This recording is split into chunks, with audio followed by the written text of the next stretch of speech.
today I'm gonna be reacting to something on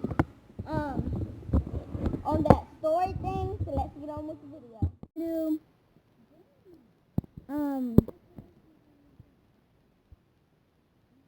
This one.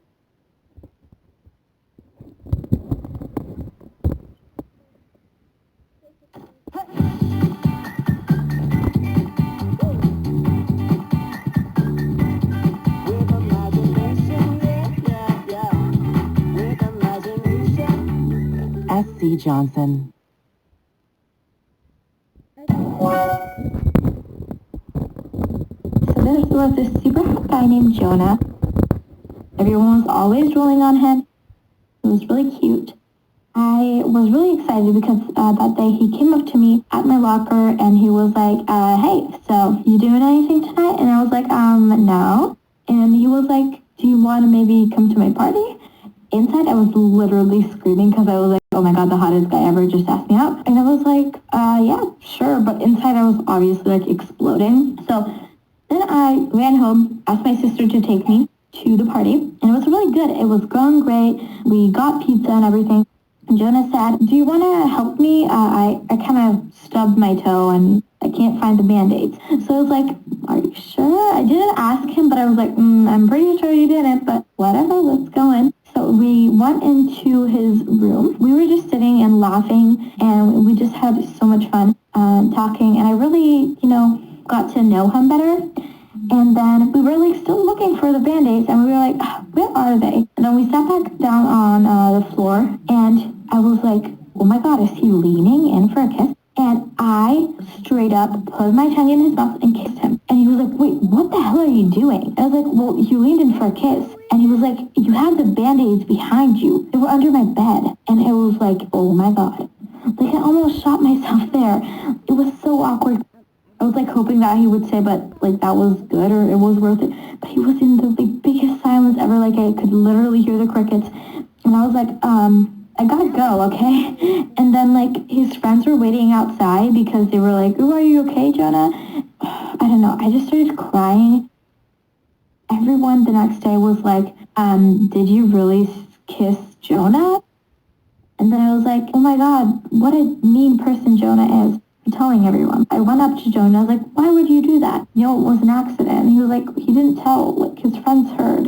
And I was like, oh, sorry about that. Also, just an FYI, I'm gay. That's why I haven't been kissing any girls, I'm gay. And I was like, oh my god, I'm so sorry. I'm right now in 8th grade, and me and Jonah are best friends.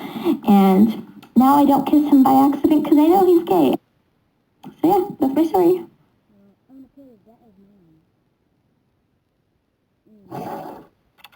Okay guys, so that's story. Oh my god, we totally jumped out the cliff and had to zoom. Okay guys, I'm gonna watch another video of Storybooth. I love watching the videos of Storybooth. So I'm gonna watch My Dad Was Never There. I think savings isn't to everyone. The USA car buying service is helpful because it gives you that automatic. There we go. Starting. I never knew what it was like to have a normal family. Because ever since I was young, I had a father who was never there for me. I have a wonderful mother who is always there to support me and comfort me. However, I can't say the same for my father. He was an alcoholic, and because of it, I paid a lot for the damage and pain it brought.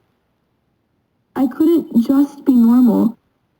I couldn't invite my friends to my house because I was scared my father would be drunk and that he would embarrass me in front of them. I was often jealous of my friends because they had dads who were there to be a part of their lives. My dad was rarely a part of my life. He was often not even home, and when he wasn't in his right state of mind because he was drunk. And even when he wasn't drinking, he shut me and my family out of his life. He would stay in his room watching TV or playing video games almost all of the time that he was home. It was as if I had been replaced by a computer. This gave me low self-esteem growing up because I felt unimportant. It broke me down, and I was often scared to come home because I knew what awaited me was only a torn family. I remember one night, I was sitting at our kitchen table while my mom was cooking dinner, and I could hear my dad teasing my sister from upstairs, and I could tell he was drunk because his words were slurred. She finally couldn't take it anymore, and she screamed at him, "Stop it, you're drunk." Me and my mom were just in shock that my sister had stood up to him. My dad yelled at her and accused her that my mom had told her that he was drunk. Then he proceeded to stomp downstairs to where my mom was standing in the kitchen. He yelled at her. I was sobbing, hunched over in my chair, when he snatched a glass bowl off the table and slammed it to the ground. He stared coldly at me, as if I didn't matter. He stomped back up the stairs and slammed the door. I didn't see him for what felt like weeks. A few years later, he was arrested under charges of domestic violence and child abuse. He had never physically hurt me, but he had said so many damaging things that by the time he was arrested, I had such a low self-esteem and self-worth that it was actually a relief to see him go. However, my father was released the next day, and he actually came back home after about a month of living with my grandpa. My dad started drinking again after returning, and I actually began to stand up to him. I told him, "This isn't okay, and I would really appreciate if you try to quit." But he didn't listen to me. Those few months he lived with us after being arrested was one of the hardest times in my life.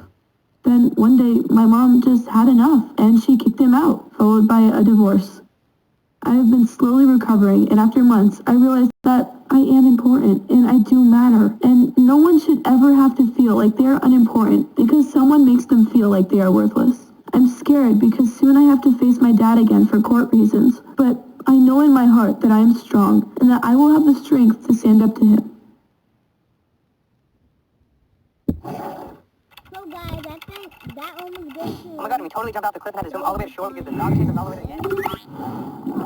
Watch one more story booth, which is it's called Mean Mom.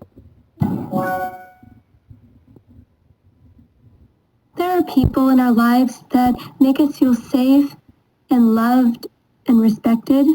And then for some of us out there are people in our lives that are supposed to make us safe and loved and respected, but they don't do their job. My entire life I've had a wonderful father who has made so many sacrifices for me and taken care of me so that I could have a better future. Unfortunately, I can't say the same about my mother. From a young age, I was always ridiculed, teased, and taunted by my mom. Sorry guys, I paused the video. And whenever I did something wrong, I wasn't properly sat down and disciplined. I was yelled at and smacked even sometimes. I grew up with a very low self-esteem because my mom would say things like, "You're terrible, I don't like you, I don't love you at all. I think that you're a big burden to this family. What sin could I have possibly committed to have had you as a kid?" And she thought that all of these words would just brush over and that I would realize that she somehow didn't mean them. But she said them so many times that I don't think she doesn't believe them. In fact, I'm quite sure that she means everything that she says.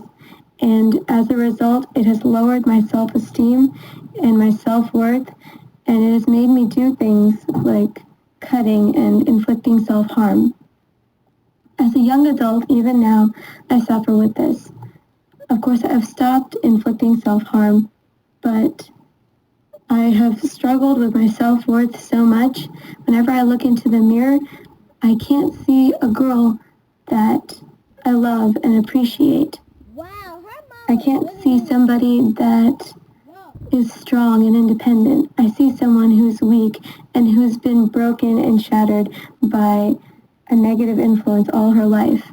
To those of you out there who are struggling because of some negative influence in your life, whether it be your parents or an ex-best friend or an ex-boyfriend or a bully or anything, please remember that you're not alone, that you don't deserve to suffer this way, and nobody should be able to say that to you. You are wonderful, compassionate human beings, and you have so much to offer this world. Don't let this negative influence take over your life anymore. The video's over, and we're gonna end the whole video. Oh my god, we totally jumped off the cliff and had to swim all the way to shore because the dog chased us all the way to the end.